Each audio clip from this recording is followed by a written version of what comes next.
we all know that money can't buy us happiness, right? But cultivating financial abundance as a mindset does help create less stress and a greater sense of well-being and, yes, happiness.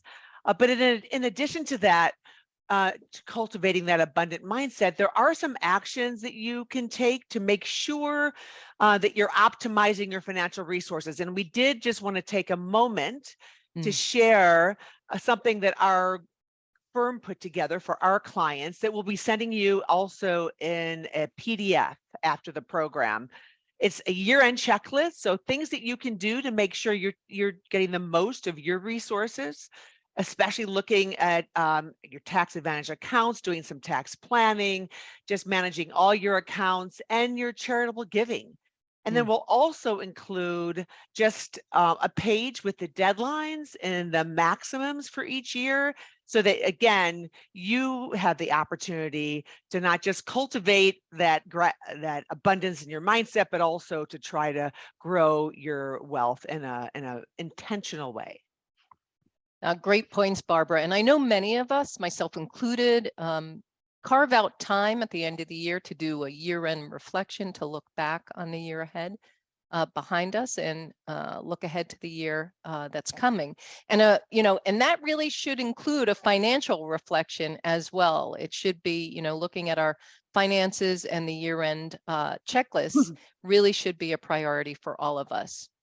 So turning to our program today, we are thrilled to welcome back Melinda Dransfield. Melinda hosted a program for us in January of last year, and we are just delighted that she is back. And it's interesting because last week she shared with us some really happy news of her own. Melinda has started a new position in her new chapter in her professional life as coaching and delivery leader at the Human Performance Institute at Johnson & Johnson. She and her team will be helping individuals and companies maximize energy and improve well-being, fueling higher performance and inspiring purposeful living. Love that, Melinda. She is also the founder of Breakthrough Performance Group, where she designs and delivers coaching and training programs to help individuals tap into their full human potential.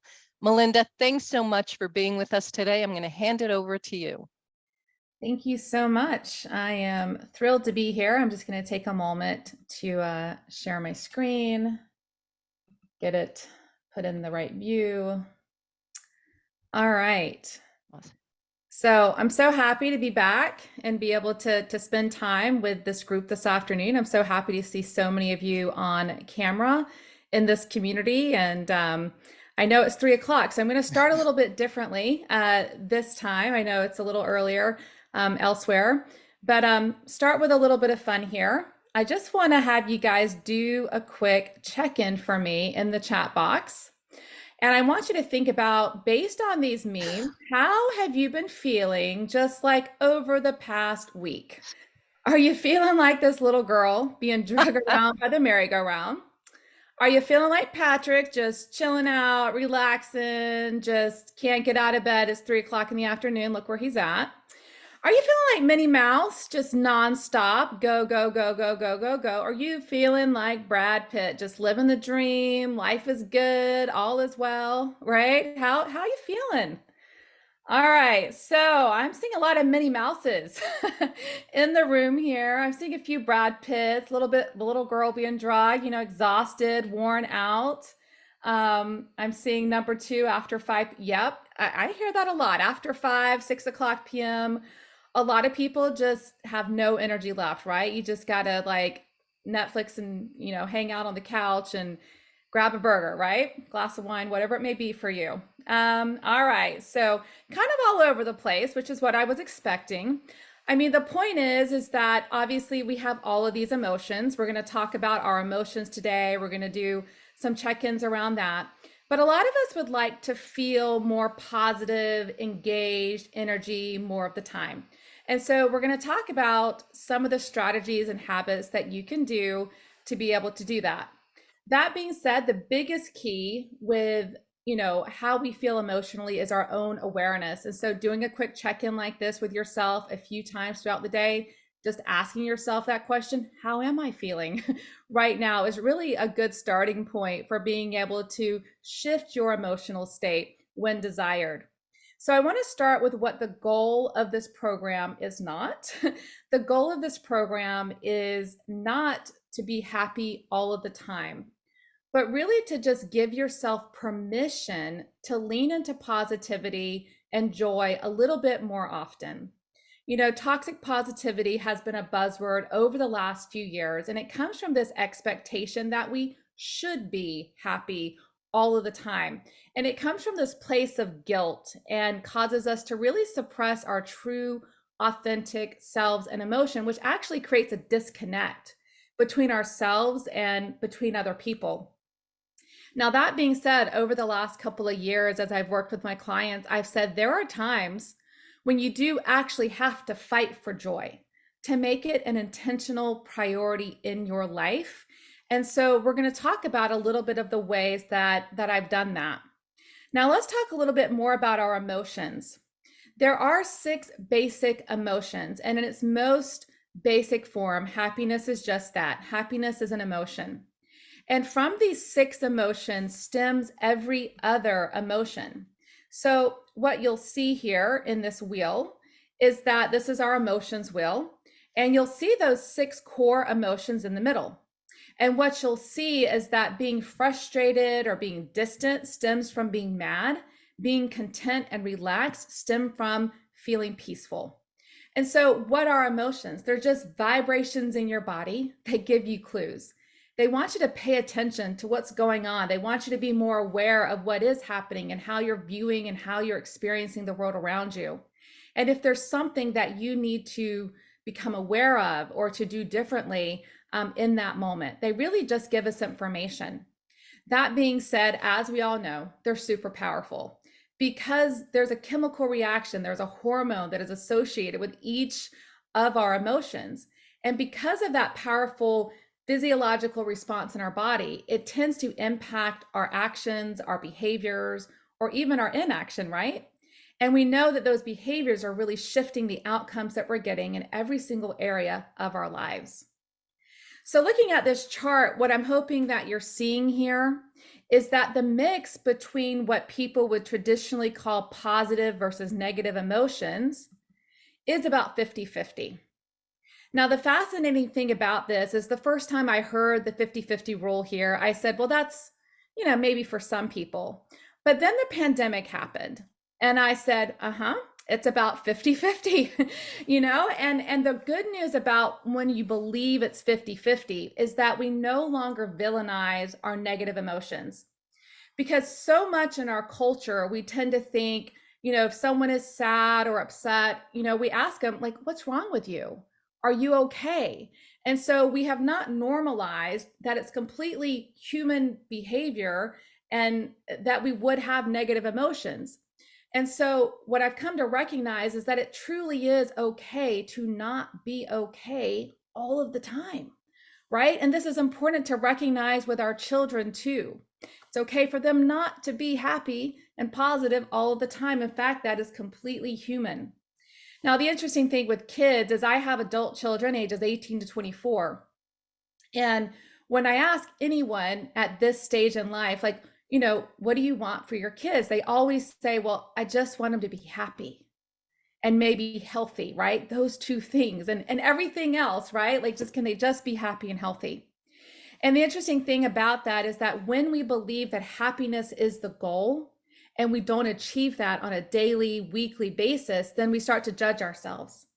And we start to wonder, well, why am I not as happy as Bill or Susie or Sammy or Peggy or Brenda or Nancy, right? Why am I not as happy as the other people?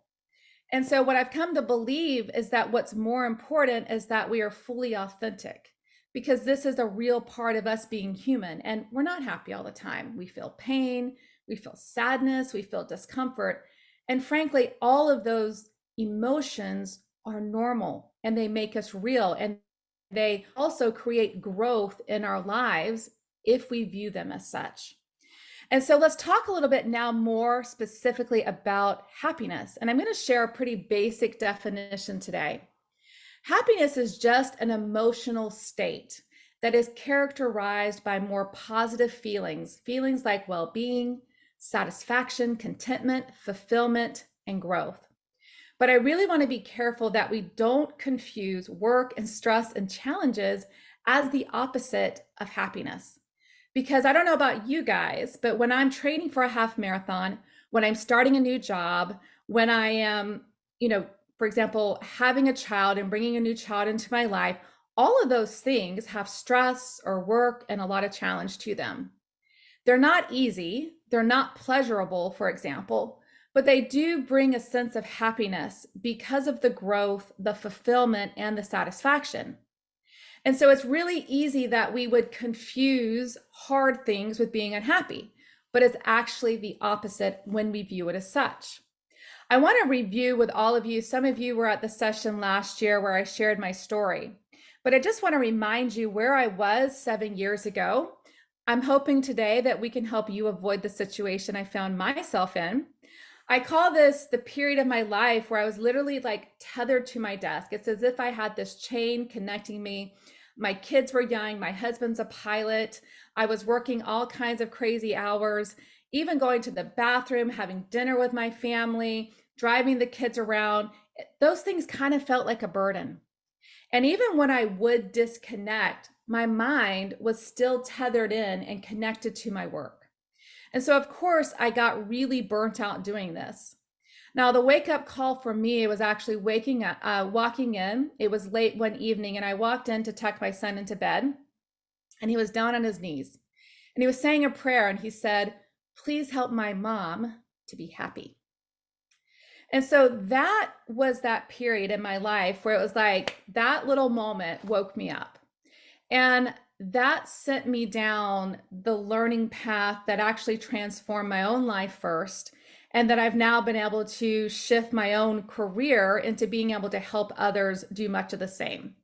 And so I'm going to share with you the 3 biggest lessons that I learned during my initial research and study in the fields of positive psychology and well-being. So the 3 lessons are this: happiness is a choice. It is fueled through holistic growth and well-being, and it is a habit. And we're going to delve into each of these briefly.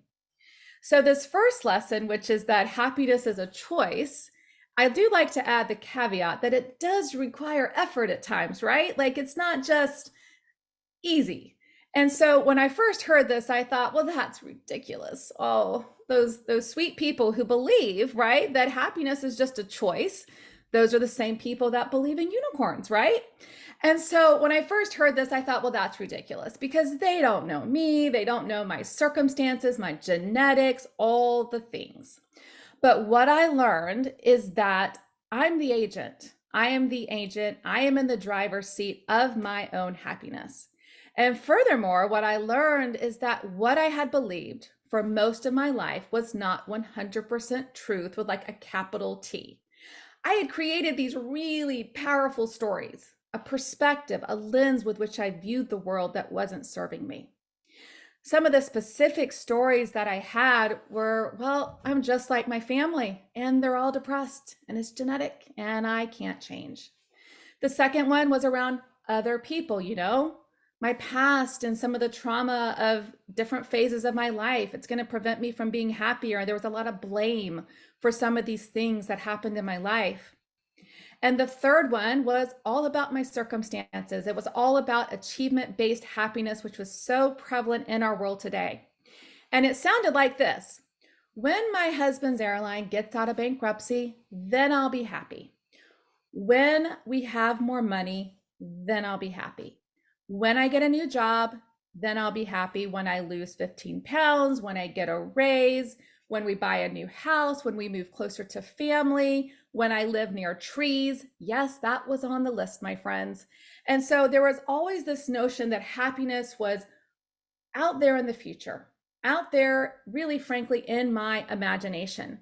Because when we're thinking about the future in a time that doesn't even exist yet, that is what it is. And so every time that I would reach one of these milestones or goals, yes, I'd feel that little dose of pleasure, right? But then it was just on to the next thing. And my list of requirements for happiness just kept getting bigger and bigger and bigger.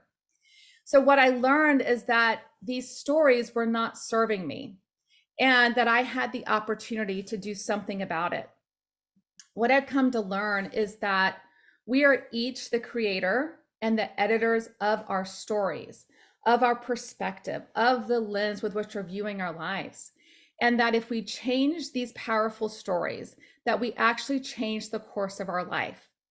Now, I want to take a look at the most common stories that we hear out there. The most common are around genetics and also around our circumstances.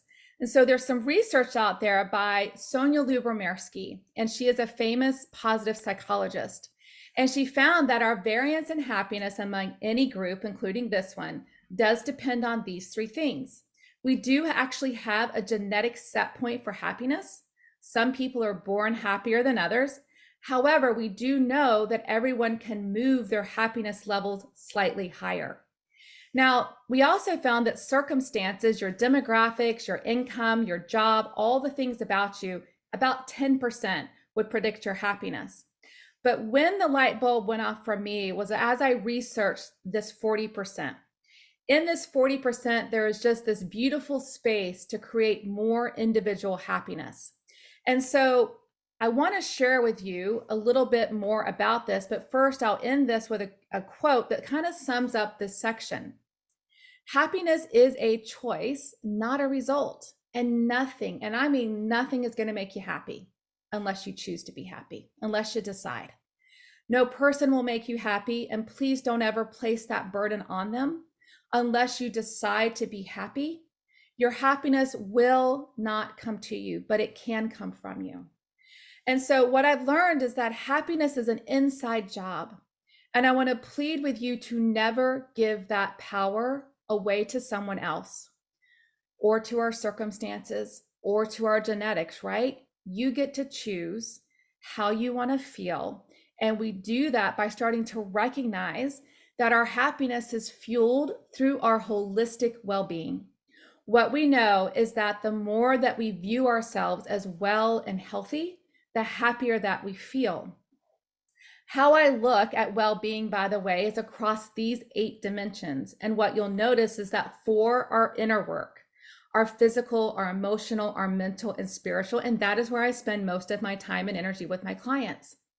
The other 4 are things outside of us, but that highly impact our well-being and our happiness, right? Social, environmental, occupational, and financial. And so what we know is that if we work on these 4 internal factors, what we know is that typically you'll see positive impacts in the 4 external factors. I also want you to recognize just how interconnected all of these areas are. I want you to imagine that you haven't gotten any sleep for a given night. Like, maybe you got 2 or 3 hours of sleep. And I want you to think about how that not only impacts your physical energy and well-being, but also emotionally and how you feel more positive or negative, right? Mentally, how it impacts your focus, your presence, your engagement. Spiritually, how do you show up? Do you honor the same types of values around connection or kindness that you would normally do? And so all of these dimensions are interrelated, and they're going to have an impact on our well-being and therefore our happiness. And so the really cool thing is when you start to recognize that happiness is the currency of well-being, which means that the more holistically well that I am, the happier I feel and the more satisfied that I am with my life. So what we're going to do next is pivot and talk about the third biggest lesson, which is related. And it's that happiness is a habit. It is a daily practice. It is something that we can actually get better at, which is pretty exciting. And we really do have to stop waiting around for happiness. We have the ability to influence the emotions we feel every single day simply by the habits and the rituals that we integrate into our lives. What I've learned is that when we implement these science-backed habits and rituals, we start to shift our mindset from the outside in by the things that we're doing or impacts the way that we are feeling. We actually start to rewire our brains, which is the coolest part to me, and this is what I experienced. These 6 habits I'm going to share with you, they're not only science-backed, across multiple studies. None of them are like from one obscure study. Lots of studies will back these up.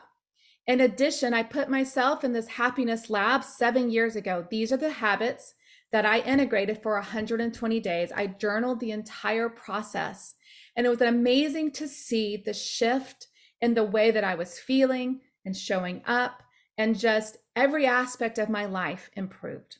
And so another thing to recognize is that happiness is the result of a lot of small choices that we make every day. Gretchen Rubin, one of my other favorite positive psychologists, she said that you have to act the way you want to feel.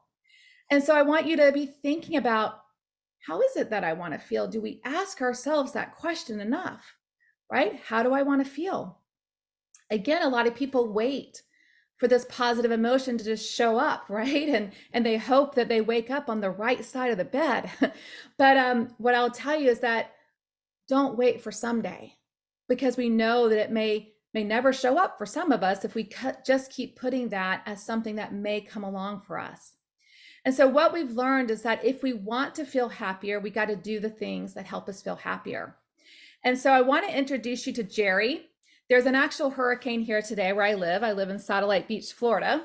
But Jerry, he's 81 and he runs in Satellite Beach every single day, pretty much unless there is a hurricane, although I bet he was out there this morning. But let me just show you this quick video.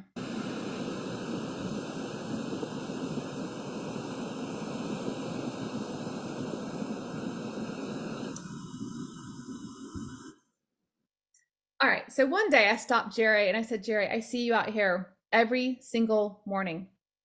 And he said, yeah, I come down here and I run and I watch the beautiful sunrise and I talk to my friends up and down the beaches. And I said, why? Why? He said, I just want to feel alive. And this makes me feel alive. And so in that moment, I said to myself, you know, my goal is to be like Jerry.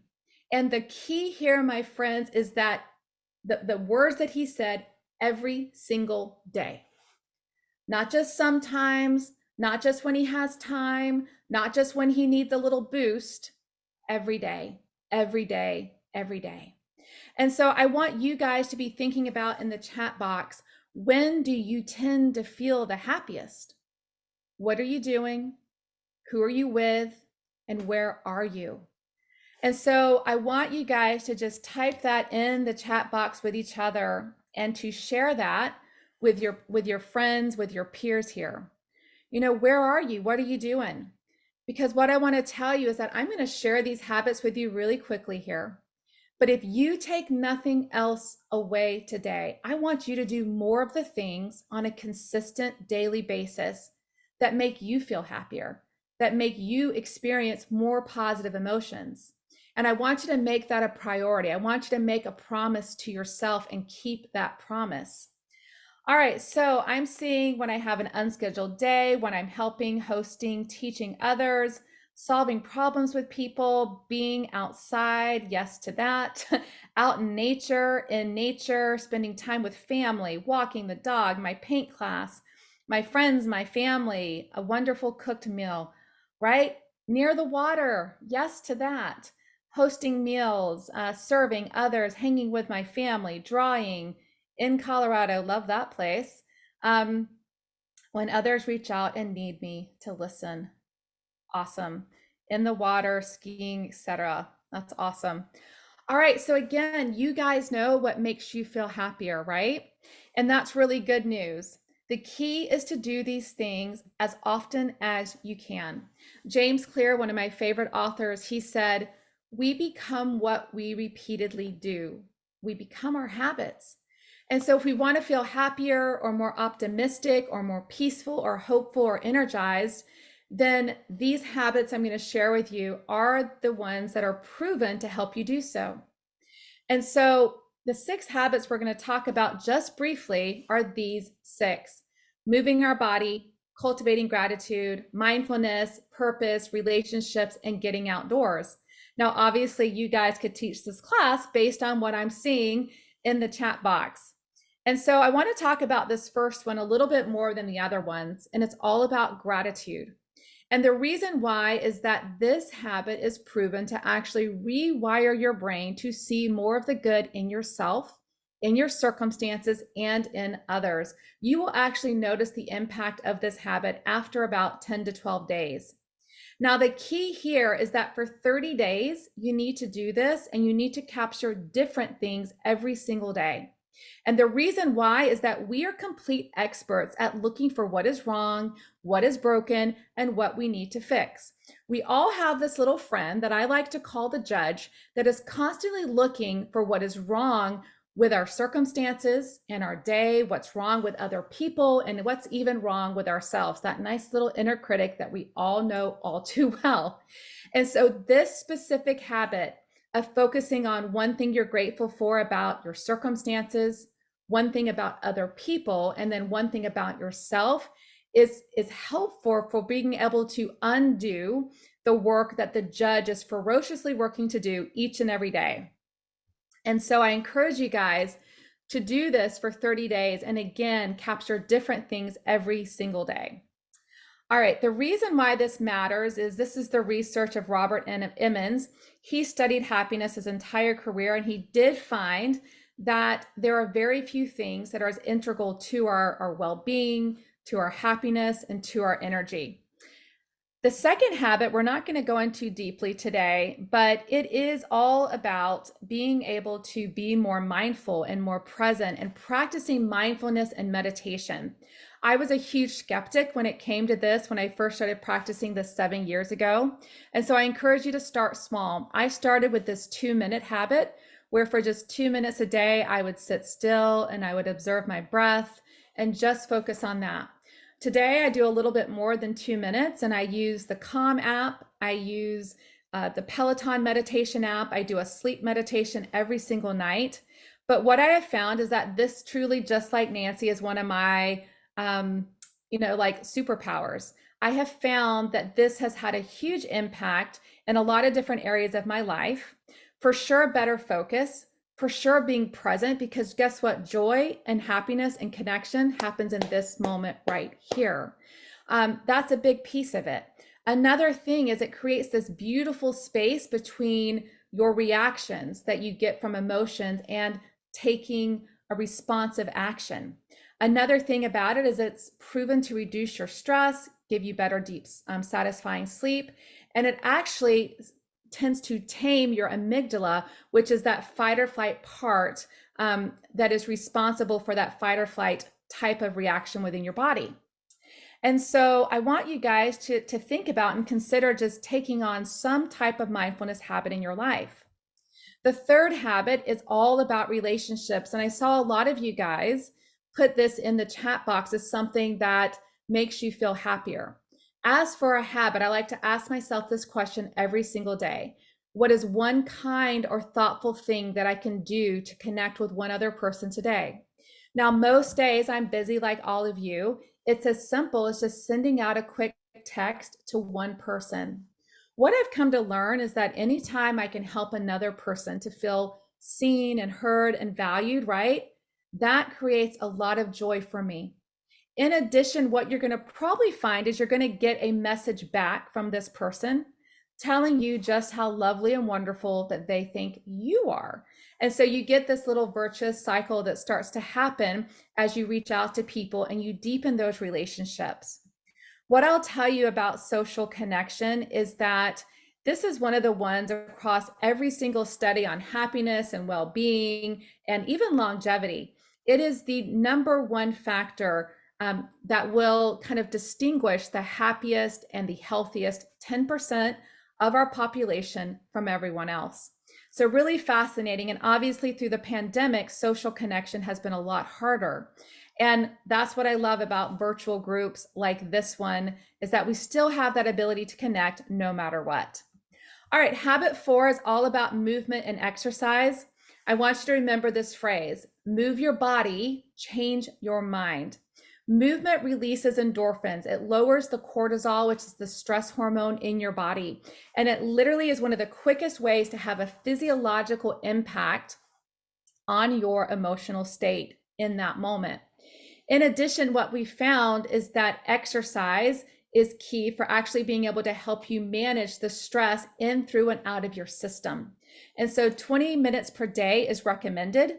Do what you enjoy, and some is better than none. Start somewhere. If you have 2 minutes, do 2 minutes, but do something, and do something more vigorous than nature if you actually want to have the physiological impact in your system.